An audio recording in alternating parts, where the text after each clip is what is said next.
வணக்கம். இன்றைக்கு நாம் எடுத்துக்கொண்டுள்ள தலைப்பு கிழமைகள் சொல்லும் ரகசியம். நமது ஜோதிடப்படி வாரம் 7 நாள், ஞாயிறு, திங்கள், செவ்வாய், புதன், வியாழன், வெள்ளி, சனி ஆக இந்த 7 நாட்களும் 7 கிரகங்களை பெயர்களை கொண்டு அமைந்திருக்கிறது. அப்படி அமைந்திருக்கிறது என்றால் அது சாதாரணமாக அமையவில்லை. சமீபத்தில் ஒரு வெளிநாட்டிலிருந்து அவர்கள் சேகரித்த ஒரு புள்ளி விவரப்படி திங்கட்கிழமை அன்று மூளை பாதிப்பு, ஸ்ட்ரோக் அப்படிங்கிற அந்த ஒரு பாதிப்பு நிறையா இருக்குது அப்படிங்கிறத ஆய்வு பண்ணி எடுத்துருக்கிறாங்க. இந்த அடிப்படையில் பார்க்குறப்ப இப்போ நம்மளோட ஜோதிட படி பார்த்திங்கன்னா சனிக்கிழமை சனி நீராடு, சனிக்கிழமை எண்ணெய் தேய்ச்சி குளிக்கணும் அப்படிங்கிற ஒரு வழக்கம் இருந்துச்சு. அது மாதிரி ஒவ்வொரு கிழமைக்கும் ஒவ்வொரு கிரகத்தை நம்ம சொல்கிறோம்.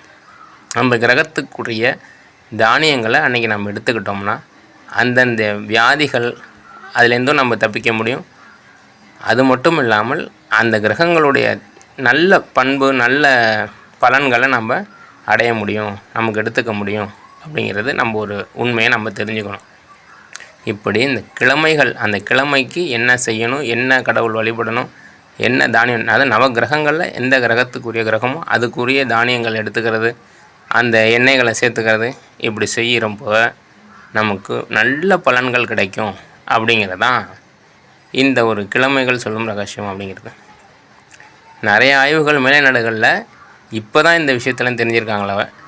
ஆனால் நம்ம முன்னோர்கள் ஜோதிட அடிப்படையில் ஒவ்வொரு கிழமை, அந்த கிழமைக்கு என்ன எடுத்துக்கணும் அப்படிங்கிறத முன்கூட்டியே ஆராய்ஞ்சு வச்சுருக்காங்க. இந்த நல்ல தகவல், நல்ல பொக்கிஷங்கள் இந்த மேலைநாட்டிலலாம் அதெல்லாம் தெரியாது. நம்ம தமிழர்கள், அதுவும் நம்ம சித்தர்களுடைய குறிப்புகளில் இந்த நவகிரகங்களுக்குரிய தானியம் முதற்கொண்டு என்றைக்கு என்ன செய்யணும் அப்படிங்கிறதெல்லாம் வச்சுருக்காங்க. அதை நம்ம பயன்படுத்தி நல்ல பயன் அடையணும் அப்படிங்கிறது தான் என்னுடைய இன்றைய பதிவில் நான் கேட்டுக்கிறது. நவகிரகங்களுடைய தாக்கத்திலேருந்து நம்ம தப்பிக்கணும், அதே சமயம் அவங்கள்ட்டேருந்து கிடைக்கக்கூடிய நல்ல பலன்களை அனுபவிக்கணும். அன்றைக்குரிய அந்த இதை பயன்படுத்திக்கங்க.